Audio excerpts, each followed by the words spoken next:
আমরা আজকে সকালে অযোধ্যায় এসে পৌঁছেছি। আর আজকে পৌঁছে রুমে স্নান টান সেরে শুদ্ধ কাপড় পরে আমরা হনুমানগড়িতে যাচ্ছি হনুমানজির মন্দিরে পুজো দিতে। এই কথায় আছে যে আগে হনুমানজির পুজো না করে শ্রীরামচন্দ্রের পুজো করা যায় না।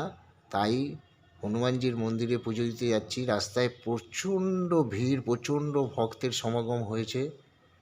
22শে জানুয়ারি 2024 রাম মন্দির উদ্বোধন হওয়ার পর থেকে এখানে যেন মেলার মানুষের জয় শ্রীরাম, জয় শ্রীরাম, জয় শ্রীরাম। রাস্তার পরিবেশ জয় খুব সুন্দর, শ্রীরাম। চারিদিকে মাইক বাজছে। জয় রাম, জয় রাম, জয় রাম।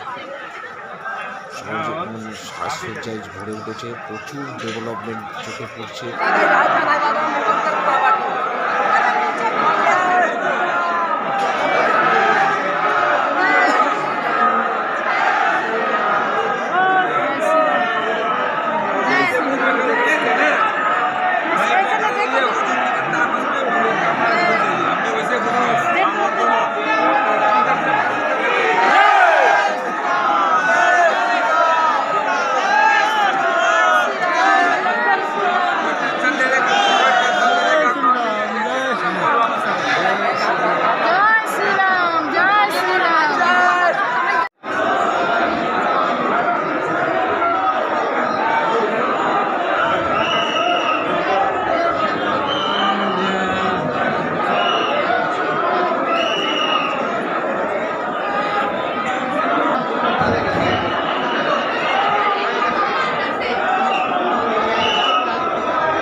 হাতে পা